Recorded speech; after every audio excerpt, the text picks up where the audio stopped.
বছরের মুরব্বী বেড়া বুড়া দাঁত খুইরে গেছে, কথা কই পারবে না। নাতিনে মাঝে মাঝে খেয়াল করে, না না ও দাদা তোমার একটা বিয়া করে দেই, নেমতো নেই বুড়া বেড়ায় নাতিনে একটা থাপ্পড় মারবো। কি কর উমাইরা না কইরা টাইনা পুরা না হাইসা দেখো আমার টাইম দিব, তার মানে দিলে করলো। কথা কোন হাসে না না, এটা একটা আলাদা জিনিস। এলাকায় যার মা মরে গেছে, এই যুবক তোমার আব্বার বয়স আছে, জলদি করে একটা বিয়া করাই দাও, আল্লাহর আরশ খুশি হয়ে যাবে।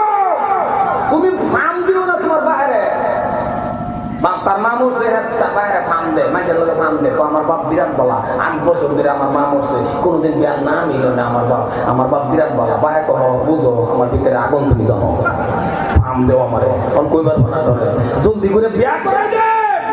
কারণ স্ত্রী চান নাই, স্ত্রী কে আছে যে বাগাড়া তার নাই হে বুঝে, এটা হে বুঝে ভাই জমাতা বলা আছে কান্দে, এটা হে বেড়া জানে রাত কিরা সব কাজ ফুতের বলতো না না হয়।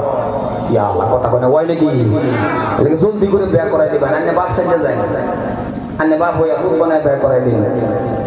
সম্মানে ভাইরা মারো মারো মারো, আমি বললাম নামাজের মাধ্যম দিয়ে যদি 2 রাকাত নফল নামাজ পড়ে কোন যুবকে যদি বলে আল্লাহ আল্লাহ ও আমার আল্লাহ, ও আল্লাহ আমাকে একটা স্ত্রী দিবেন আবিদা সালিহা নেককার, এমন ভাবে যদি দোয়া করে যে স্ত্রীরা বিবাহ করার পরে আমি মানুষটা জান্নাতে যাইতে পারি।